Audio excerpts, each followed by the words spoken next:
जय श्री राम दोस्तों। आज हम आपको अयोध्या के एक और ऐसे पावन ऐतिहासिक और पौराणिक स्थल के दर्शन कराएंगे जिसके बारे में आपने रामायण में सुना होगा और टीवी पर देखा होगा। तो इस जगह का नाम है सुग्रीव किला। जी हाँ, जब आप 22 जनवरी के बाद राम जन्मभूमि क्षेत्र में रामलला के दर्शन करने के लिए जाएंगे तो ये आपको सबसे पहले पड़ेगा सुग्रीव किला। तो चलिए हम आपको इसकी कहानी के बारे में बताते हैं कि सुग्रीव किला बना कैसे, और तब तक आप दर्शन करिए और देखिए कि कैसे जब आप आएंगे तो पहुंचेंगे। तो हुआ यूं, दरअसल जब भगवान श्री राम वनवास के लिए जा रहे थे तो एक जगह पर बहुत ज्यादा मानिक मोती आभूषण बहुत बेशकीमती रखे हुए थे, बहुत बड़ी तादाद में। तो प्रभु श्री राम ने कहा अपने छोटे भाई भरत से कि जब तक मैं वापस ना आऊं तब तक तुम इनकी रक्षा करना। तो भरत जी ने कहा ठीक है। तो प्रभु श्री राम वनवास के लिए चले गए। तो जब वनवास के बाद जब रावण के साथ लंका में युद्ध हुआ, लंका विजय करने के बाद जब वो माता सीता के साथ वापस आए तो उनके साथ सुग्रीव भी थे। तो महाराज भरत ने अपने प्रभु श्री राम के लौटने की खुशी में यहाँ पर एक भव्य महल का निर्माण करवाया, जो जिसमें माणिक मोती बड़े बड़े महंगे रत्न हीरे जवाहरात पन्ने सब थे। तो जब प्रभु श्री राम अयोध्या में आए तो उन्होंने देखा उनके महल के निकट कि इतना शालीशान महल किसका है, किसके लिए। पहले तो ये यहाँ पर नहीं था। उन्होंने अपने भाई छोटे भाई भरत से पूछा। उन्होंने कहा कि प्रभु, मेरे प्रभु, ये आपके लिए है, आपके स्वागत के लिए बनवाया गया है। तो इस तरीके से जब ये बात उनके सामने आई तो वो बड़े खुश हुए। चूंकि उनके साथ महाराज सुग्रीव भी थे तो उन्होंने कहा कि ये किला सुग्रीव को दे दिया जाए, क्योंकि इनकी सहभागिता के बिना, इनकी सहायता के बिना ये युद्ध जीत पाना हमारे लिए संभव नहीं था। कहानी हम बाद में आगे बढ़ाएंगे। पहले हम आपको दर्शन कराते हैं अंदर से।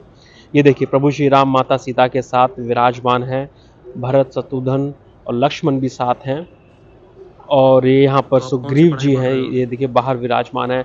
और ये महर्षि सम्राट श्री देवरा बाबा जी की समाधि है। और यहाँ पर जो यहाँ के इस मठाधीश थे, जो यहाँ के आचार्य थे, जो रामानुजा संप्रदाय से, ये उनकी मूर्ति है। और यहाँ पर ये हैं कौन से संस्कृत तुलसीदास जी, जो रामायण की पोथियों के साथ, रामचरितमानस की पोथियां हैं काफ़ी सारी, उनके साथ हैं। और सबसे बड़ी बात, महर्षि देवरा बाबा ने एक ज्योति प्रज्वलित की थी 48 साल से, वो लगातार आज तक चलती आ रही है, जो आपके सामने आप देख पा रहे हो।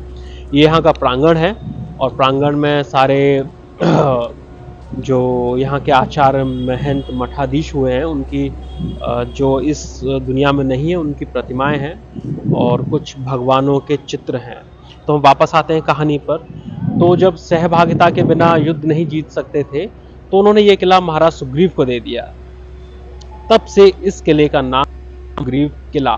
जी हाँ, तब से लेकर अब तक इसका नाम सुग्रीव किला है। और कहा जाता है कि इस सुग्रीव किले में अगर आप अपने सच्चे मन से जाते हैं, दर्शन करते हैं, तो आपकी जितने भी शत्रु होते हैं, जितने भी आपके बुरा चाहने वाले होते हैं, उनका अपने आप नाश हो जाता है, वो आपकी ज़िंदगी से हट जाते हैं। इस सुग्रीव किला की ये खासियत है यहाँ दर्शन करने से, ऐसा कहा जाता है, ऐसा यहाँ के जो संत महंत है वो बताते हैं। और सबसे बड़ी बात, यहाँ पर दूर दराज से आए हुए शिक्षार्थी और जो विद्यार्थी आते हैं उन्हें सिखाते हैं, उन्हें दीक्षा और शिक्षा दोनों दी जाती है रामानुजाचार्य संप्रदाय से। और यहाँ पर ये स्वर्ण स्तंभ है, इसका बहुत बड़ा महत्व है। और ये बाहर का नज़ारा है जो इस वक्त चल रहा है।